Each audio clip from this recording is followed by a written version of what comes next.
అమ్మా, రాత్రి నువ్వు వదిని తిట్టినాక దారిలోకొచ్చినట్టున్నది. పొద్దున్నే లేచి ఇల్లు తుడిచి పేడ నీళ్లు చల్లి ముగ్గేసినది. అమ్మా అమ్మా అమ్మా, దేవుడికి దండం కూడా పెట్టుకుంటున్నది.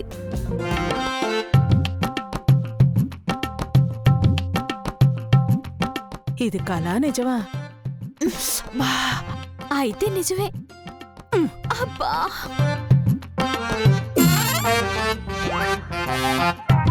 స్వామి, నేనే తప్పు చేయకపోయినా ఖైదీలకి జైలు శిక్ష వేసినట్టు నాకు ఈ శిక్ష వేశాం. ఎలా అయినా ఈ 6 నెలలు ఈ శిక్ష తప్పదని ఫిక్స్ అయిపోయాను. ఈ 6 నెలలు భరిస్తాను. ఆ తర్వాత నన్ను ఆస్ట్రేలియా పంపించాల్సిన బాధ్యత మాత్రం నీదే స్వామి. అప్పుడైనా ఎలాంటి ఆటంకాలు కలగకుండా చూడు స్వామి. నన్ను నరకంలో నుంచి బయటపడిస్తావనే నమ్మకంతోనే బతుకుతున్నాను స్వామి. వంట చూడు.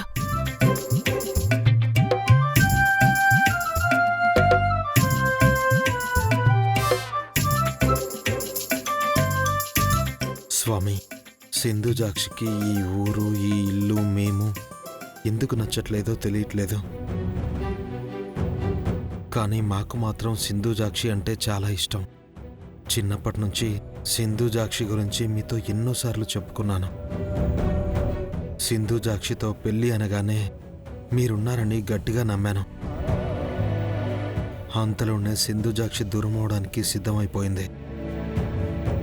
ఇంకో 6 నెలల్లో సింధుజాక్షి నన్ను వదిలి వెళ్ళిపోవాలనుకుంటుంది స్వామి. నేను ప్రాణంగా ప్రేమించిన సింధుజాక్షిని ఇబ్బంది పెట్టడం ఇష్టం లేక నేనే పంపించేస్తానని చెప్పాను. కానీ సింధుజాక్షి నాకు దూరంగా వెళ్ళిపోతుందని ఊహించుకుంటుంటేనే నాకు ప్రాణం పోతున్నట్టుంది స్వామి. నా సింధుజాక్షి జీవితాంతం నాతోనే ఉండేలా చూడాలి స్వామి.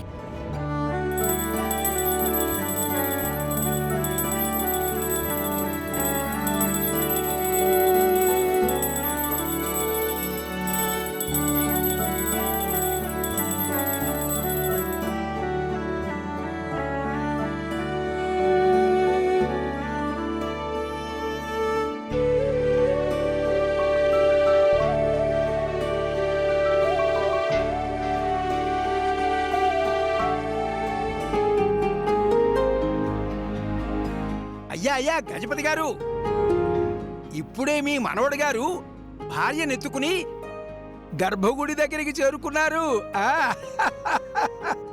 అయ్యా నెమ్మదిగా నెమ్మదిగా నెమ్మదిగా.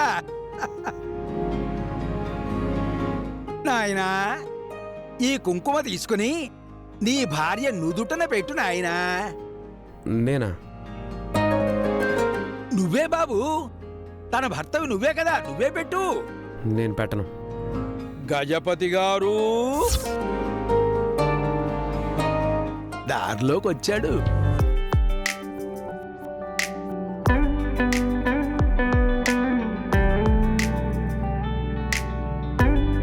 అమ్మా, ఇప్పుడు నువ్వు పెట్టమ్మా.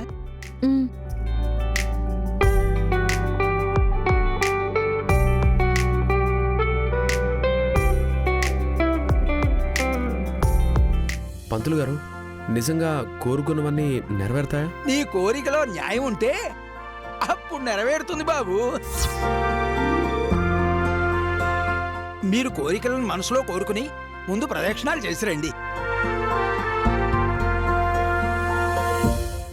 ఇక మీరు వెళ్ళి ముందు ప్రదక్షిణాలు చేసిరండి. అది ఇలా ఇవ్వమ్మా. ఓం శ్రీమన్ మహాగణాధిపతి అయిన మహాలక్ష్మీనారాయణాయ నమో నమః. మాంగళ్య గౌరీ దేవతాభ్యో నమో నమః.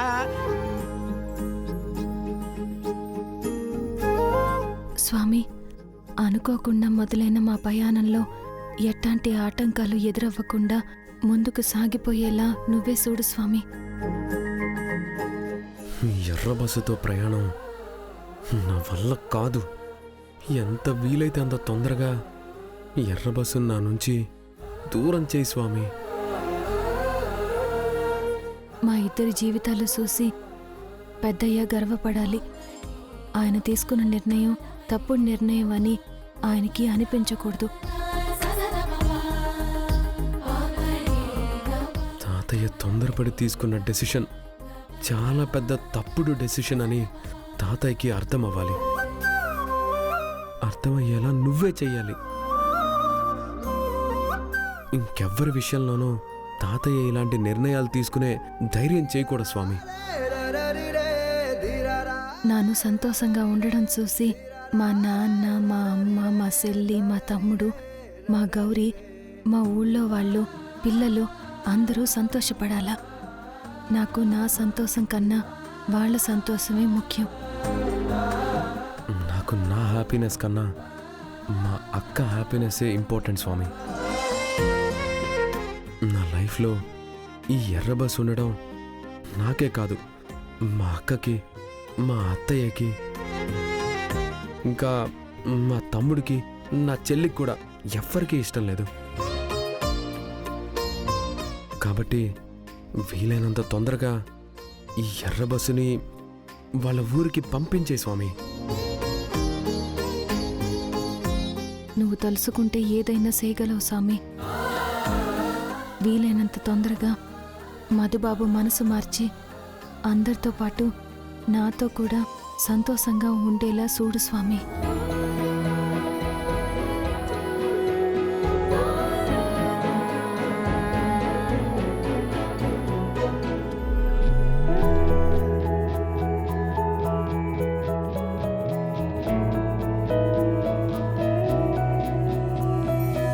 రండి, ప్రదక్షిణాలు చెయ్యాలి.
ప్రదక్షిణాలు చేయమంటే కుప్పి గంతులు వేస్తున్నారేమిటి?